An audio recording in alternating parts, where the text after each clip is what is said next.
Alright, folks, so welcome. We are here at the Executive Mansion where the President, His Excellency President Joseph Boakai, who is chair cabinet meeting since the beginning of this year, focusing on key issues. So as you can see, here comes the President. He's been briefed by the chair of the cabinet, Kwabo.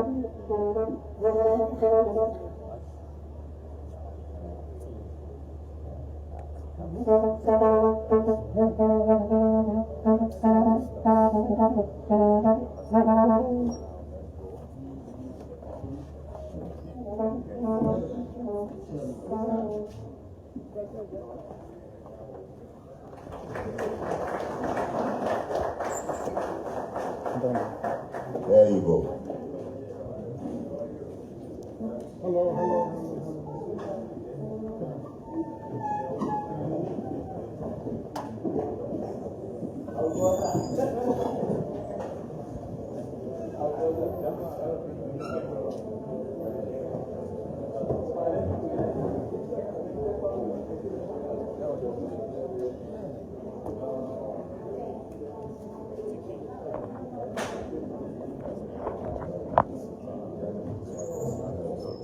Alright, so the President just arrived, so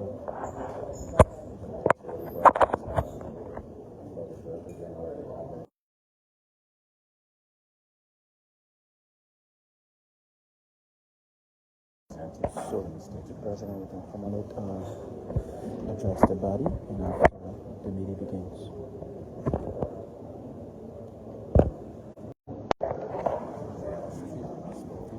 So the Director General of the Cabinet will formally introduce the Cabinet, and then the President will then make a brief statement, the opening statement.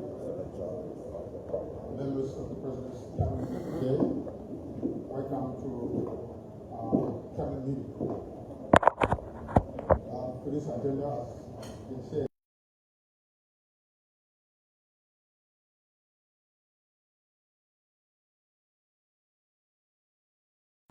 it's a critical area.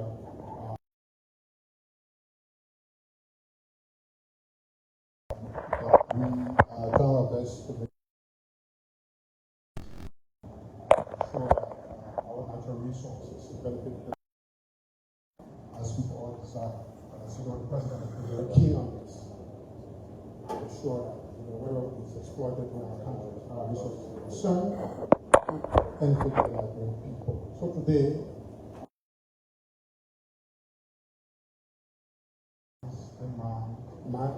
Minds and Energy will be doing a presentation. We expect the cabinet meeting to last just 3 hours. And so I will appeal to him to do what we call a 5G presentation.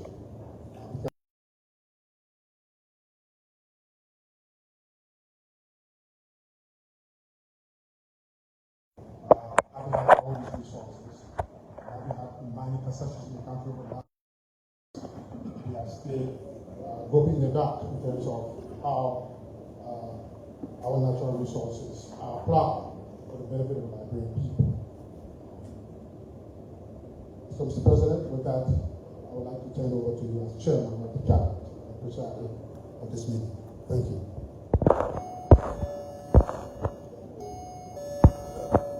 Good afternoon. As you know, we should have had it much earlier.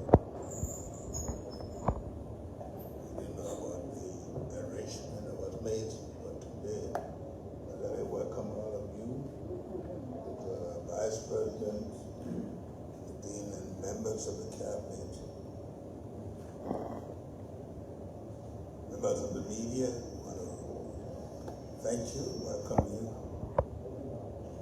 We will be numbering the cabinet meeting and sit to our fifth or sixth, whatever. I think you heard the discussion for today. And we want to now call this cabinet meeting to order.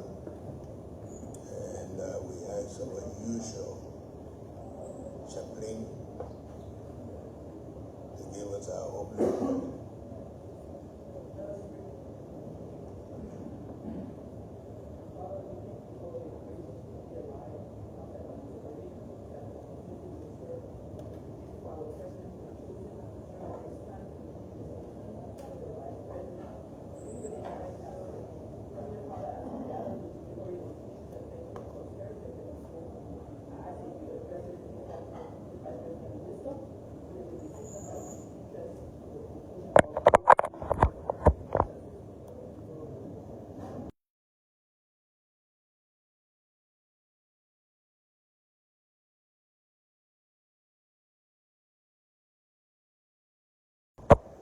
I know it's not very easy to be at all of these meetings in the face of all your busy schedule, but it is necessary. And once in a while we believe. As you know, the topic for today, and whatever we do, we are experimenting how we should conduct these meetings so that they are effective. And so this arrangement, we're trying to watch it, dealing with specific topics that are very critical. So I want to welcome you and express my usual appreciation for what you do. Sometimes I just sit and think about what you do, the effect it has on our society, even to the smallest thing that happens. Because of the time reporting effort, and I just talked to you that sometimes we forget about the noise on the market and focus. You have to understand that if you are not here, most of these things will not happen. The unity of the cabinet is very important, and the discipline as cabinet ministers is also very much because everything we do has been observed, and you are the one setting the agenda. I'm sure you have all been following up about the issues around the border, the northern part of our country, especially a place that we come from. Traditional relationship in the area, the Mediterranean, Liberia, and Guinea. But you heard about what happened there recently. But the place remained peaceful. We have been able to use diplomatic means to keep the place calm. As you know, people are jittery about how at this very difficult time people have saved their lives and they want to react, but maturity with the residents and people who have been with the security and cabinet ministers have helped to reduce tension and maintain calmness in the place. I've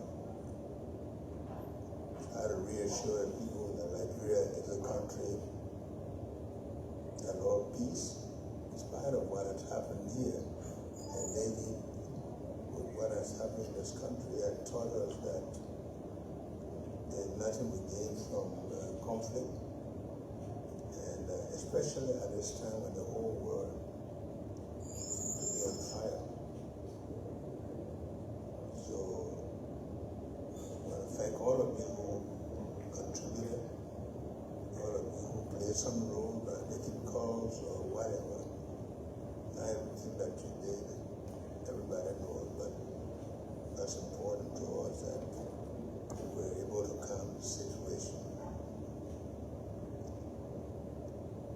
crisis in the Middle East are haunting all of us.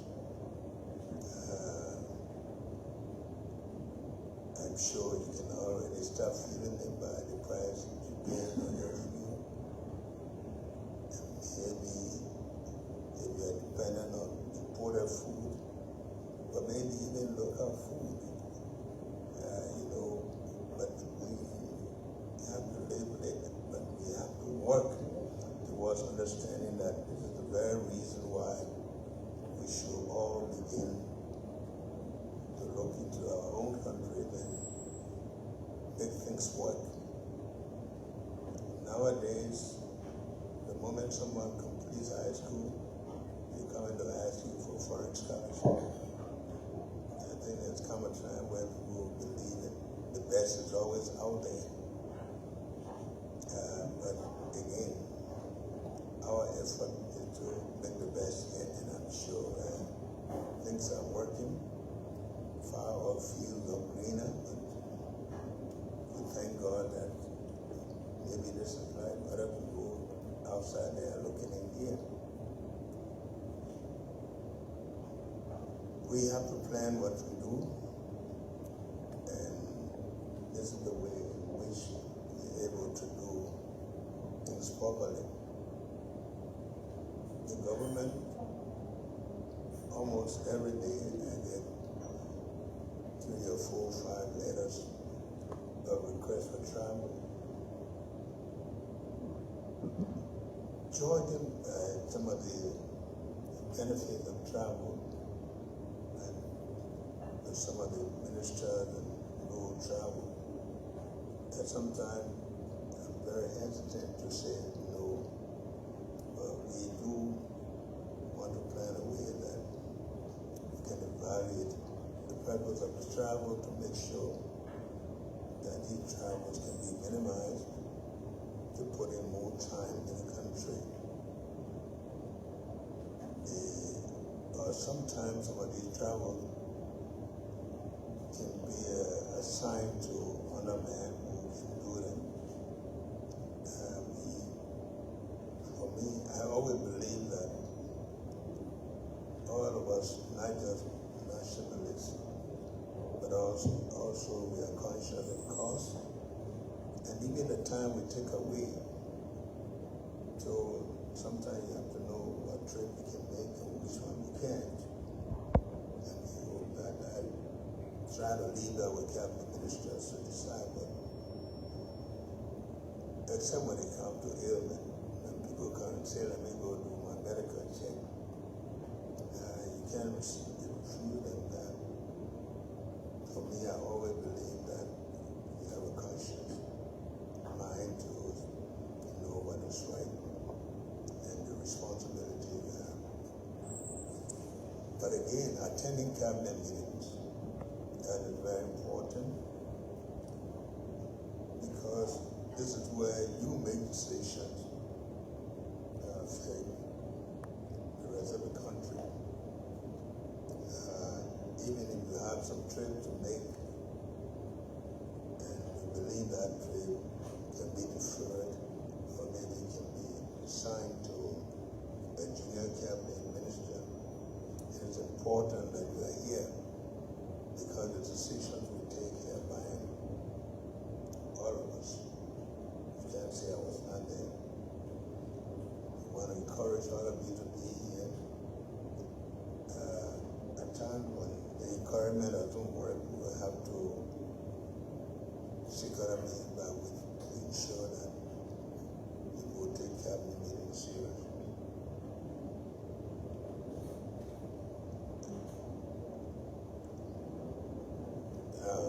We also want to talk about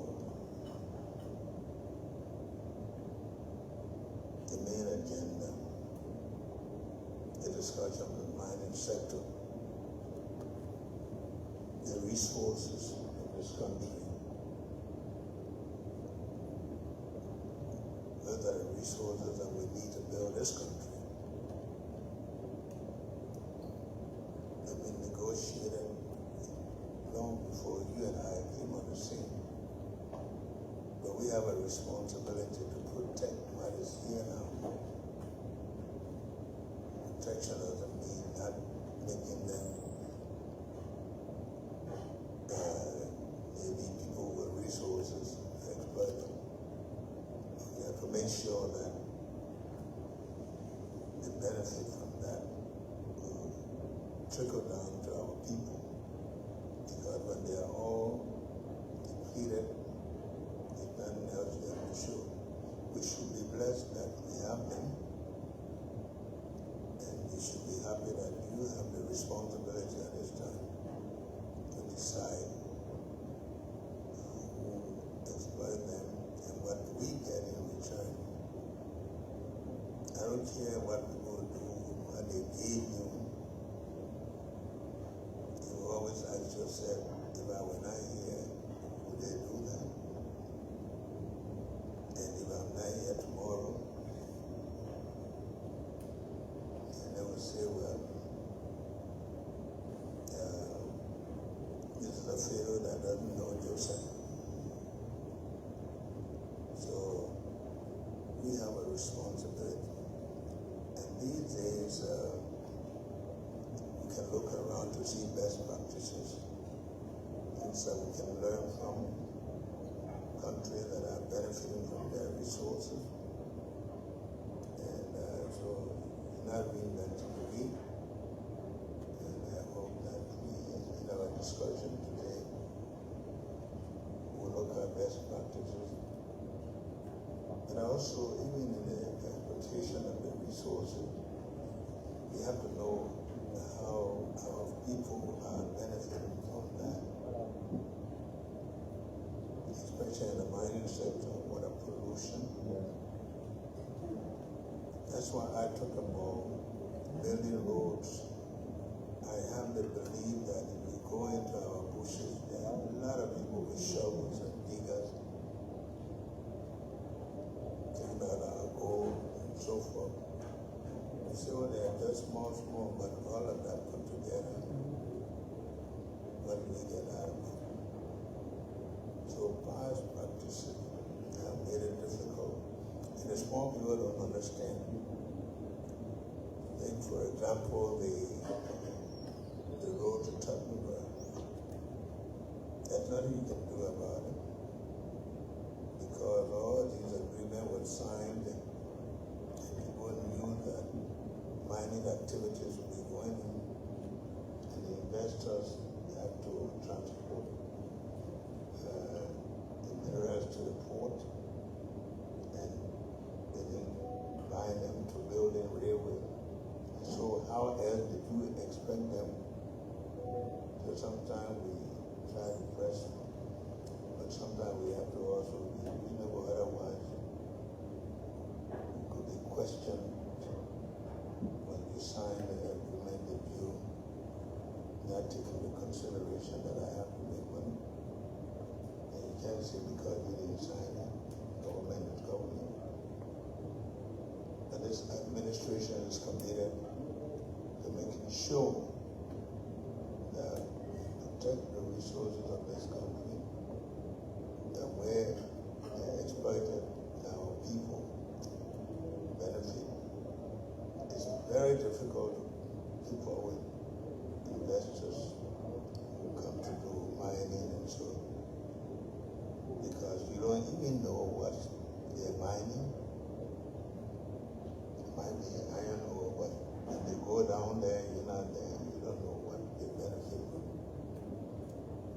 That's one of the reasons I always believe that we should train as many of our people in these critical areas.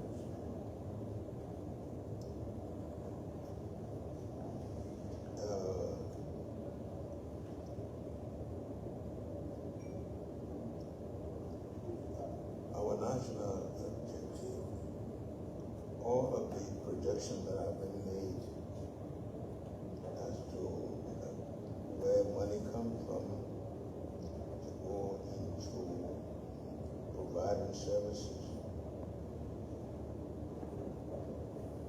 they all have to be taken into consideration when we are managing these resources.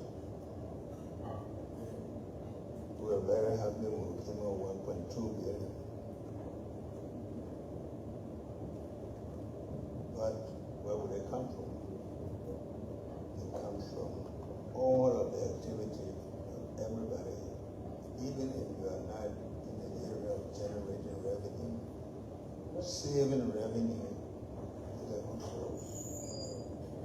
Managing. I wish the day would come when our ministry will begin to pay electricity bill, pay water bill. Because actually, if you are doing business and you're not paying all of those, then you're really not doing a good business. Because somebody has to pay.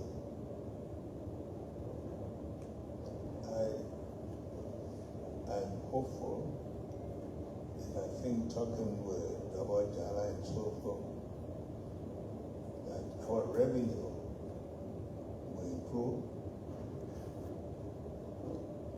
Madam Minister of Foreign Affairs, you bear with me.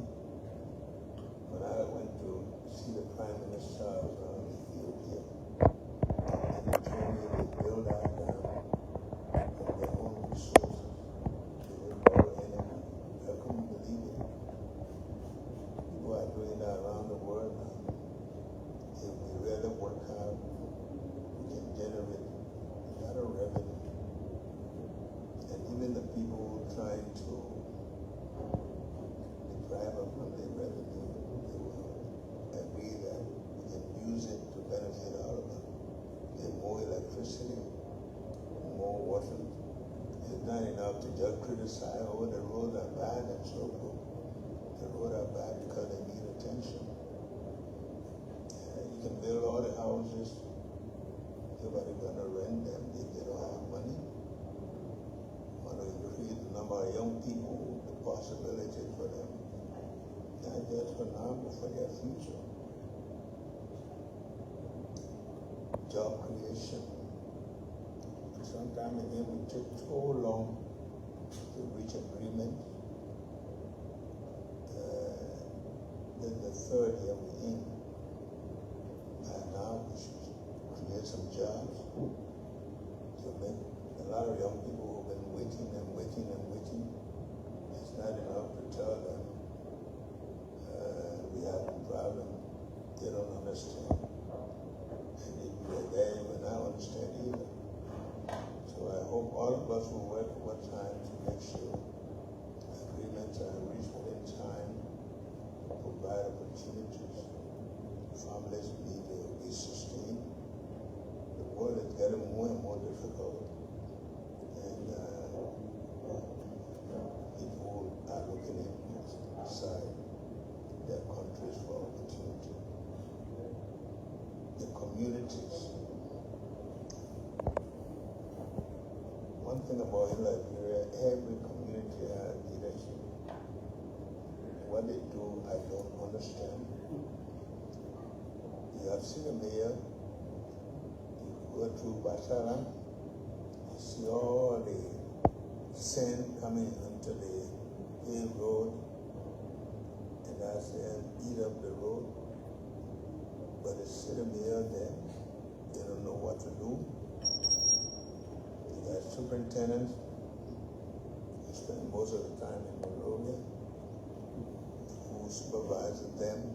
But I'm happy that the local government, maybe we'll see how it works. They have to put more and more responsibility on the people at the local level. Believe you me, people at the local level believe they're not corrupt. But they are not corrupt because people are not checking them, and people don't even know what some of them do. But they are the ones who are involved in these illegal activities, allowing people to do some illegal mining. And so we have to put responsibility on them by making sure the local government is formed. So the responsibility lies right here. The policies we have to frame and put together, we have to make this country move. We just came from Magdi, where we launched the third well-equipped high school, model high school. That's about the third one. We hope we can see more of that. I informed you the last time that we and I will have football academies here. We want to make sure that we give our youth the best opportunities. We want to make sure that our educational system also provides opportunities, even at the start, good learning environment that will prepare their mind. It begins at a classroom level. It also goes to the competence of those who are instructors, not just competent in terms of their degrees, but people who are trained to deal with young people at a certain level and help them to grow. I think all of these efforts that we're trying to make. In the medical area, we're trying to make strides as well. I want to thank all of you for what you do and for the thankless society that we're in. But I always say he who goes into a cold room must have some warmth from inside. It's not a job, it's a service and the record we leave after you. So we thank you again for the cabinet meeting, and we are looking forward to the minister with all the travels done, and he gave us what we need to work, where we need to lead the mining industry. We're not going to say this is what we did, this is the way we've been doing it forever. We've seen the result of doing things forever the same way. So we hope that after these, we'll nail down the decisions that we make. And we are appealing to the cabinet minister that decisions that we take here are decisions of the cabinet, and they must be implemented. And not a discretional thing that you say whether you want to do it or not. The cabinet is the cabinet. So I want to thank you. And I'm looking forward to a very, very fruitful discussion. And I've had the Director General, sometimes the decisions we take here should be documented immediately and let us have them so that we can do follow-up. It is possible that we put timelines on certain things, and then we can call cabinet meetings and by this time this should have happened. But we can't do that without having some way to be able to track them down. So I want to welcome you again. I want to thank you. For those of you who've been out of the country for some time, welcome back home. Thank you, Mr. President. Thank you for the point you made that the responsibility lies with cabinet. So the policy we make here will lift the hope of our Liberian people. With that, the press please excuse us. Thank you.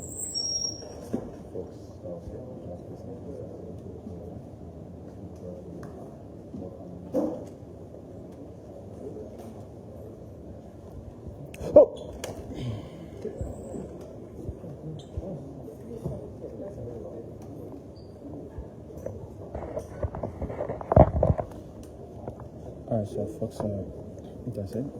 The president just made a brief remark, the opening of this third covenant.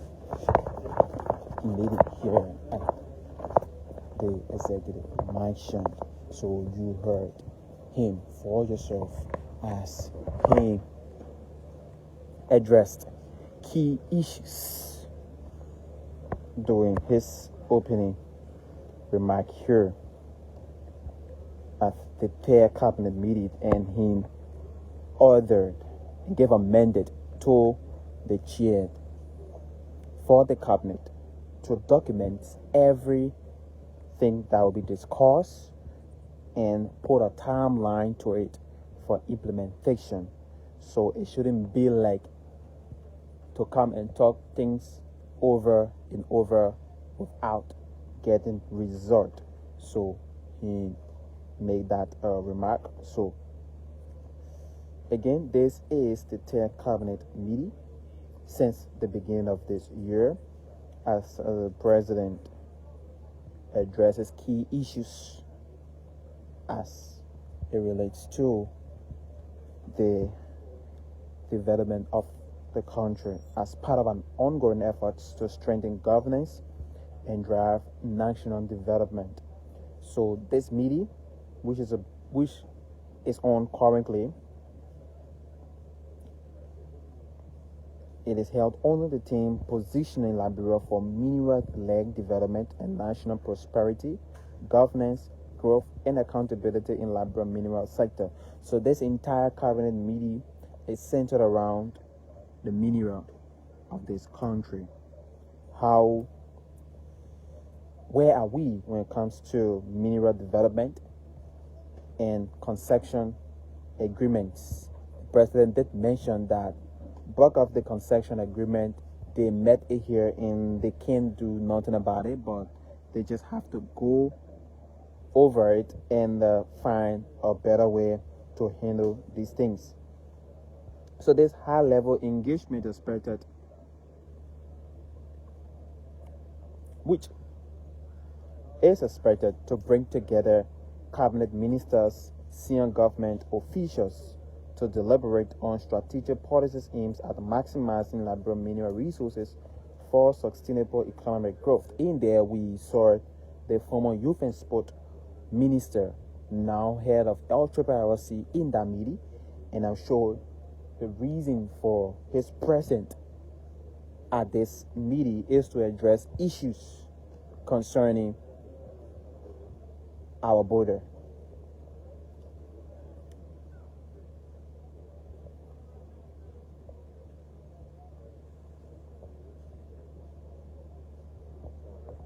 So we earlier had 2 cabinet meetings this year, and with this making it the 3rd cabinet meeting,